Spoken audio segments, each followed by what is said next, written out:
Welcome to வணக்கம் சமையல். இன்னைக்கு நம்ம பார்க்க போகிற ரெசிபி பரோட்டா சால்னா எப்படி செய்யறதுன்னு. அதுக்கு தேவையான பொருட்கள்: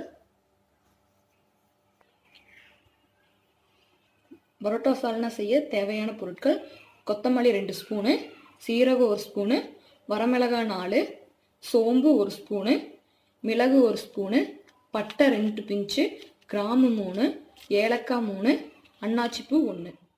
கசகசா 1 ஸ்பூன் எடுத்து ஊற வச்சுருக்கிறேன். இது நல்லா ஊறினாத்தான் நல்லா அரைப்படும். தேங்காய் தேவையான அளவு, முந்திரி பருப்பு 10, 3 தக்காளியை நல்லா சின்ன சின்ன பீஸாக கட் பண்ணி வச்சுக்கணும். 3 பெரிய வெங்காயத்தை கட் பண்ணி வச்சுக்கணும். கருகாப்பு தழை, கொத்தமல்லி தழை, புதினா தழை தேவையான அளவு. இஞ்சி பூண்டு விழுது கொஞ்சம், தாளிக்கிறதுக்கு பட்டை, அன்னாச்சிப்பூ. இப்போ பரோட்டா சால்னா எப்படி செய்யறதுன்னு பார்க்கலாம். ஃபர்ஸ்ட் இந்த மசாலா ஐட்டத்தில நல்லா அரைச்சு வச்சுக்கணும்.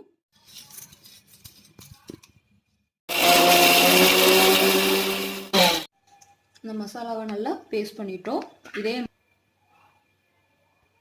நெக்ஸ்ட் அதே மாதிரி தேங்காய், முந்திரி பருப்பு, கசகசா இதையும் நல்லா பேஸ்ட் பண்ணணும். இப்போ 2 பேஸ்ட்டும் ரெடி பண்ணிட்டோம். அடுத்து எப்படி செய்யறதுன்னு பார்க்கலாம். அடுத்து கடாயில் எண்ணெய் ஊற்றி அது நல்லா ஹீட் ஆனதுக்கப்புறம் பட்டை, அன்னாச்சிப்பூ, ஏலக்காய் போடுறோம்.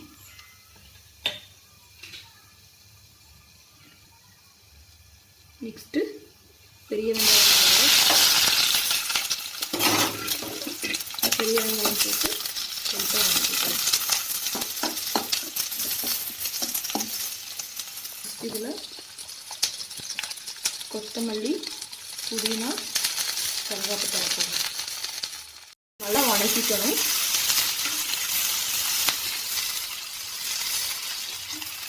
வெங்காயம் நல்லா வணங்கணுங்கிற தேவையில்லை, ஒரு 70% வணங்கினா போதும்.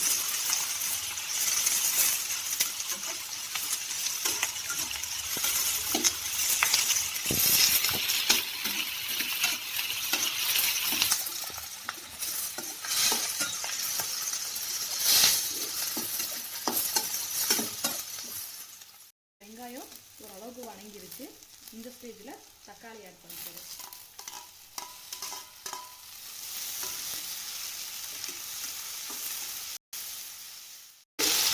மஞ்சள் பொடி லைட்டாக ஆட் பண்ண போகிறோம். இது நல்லா வதக்கணும்.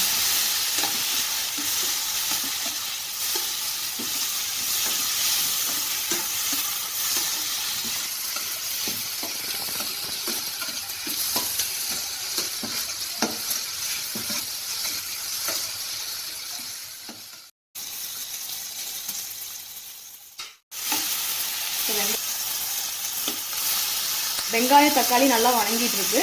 இந்த ஸ்டேஜில் இஞ்சி பூண்டு விழுது ஆட் பண்ணுறோம். இதோட பச்சை வாசனை போகிற வரைக்கும் நல்லா வணக்கணும். தக்காளி வெங்காயம் நல்லா வணங்கிருச்சு, பச்சை வாசமும் போயிடுச்சு. இந்த ஸ்டேஜில் நாம் அரைச்சி வச்ச மசாலாவை ஆட் பண்ணுறோம்.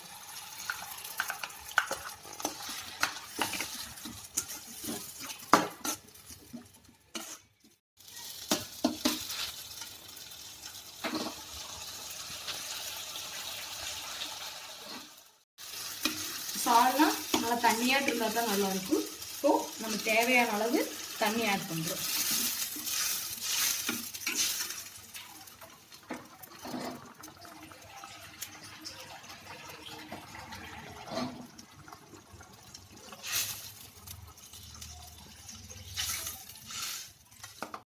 தேவையான அளவு உப்பு ஆட் பண்ண போகிறோம்.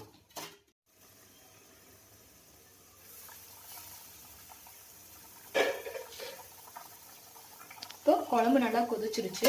இந்த ஸ்டேஜில் நாம் இந்த தேங்காய் விழுதை ஆட் பண்ணுறோம்.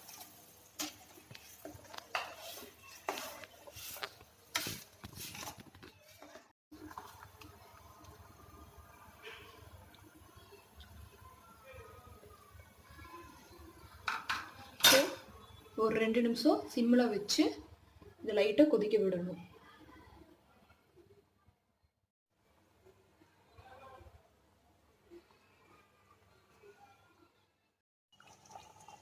இப்போ சால்னா நல்லா கொதிச்சிருச்சு. இந்த ஸ்டேஜில் அடுப்பு ஆஃப் பண்ணிடலாம். தேவையான பரோட்டா சால்னா ரெடி. இது எப்படி இருக்குன்னு நீங்களும் செஞ்சு பார்த்துட்டு கமெண்ட் பண்ணுங்கள். இந்த வீடியோ உங்களுக்கு பிடிச்சிருந்தா லைக் பண்ணுங்கள், ஷேர் பண்ணுங்கள்.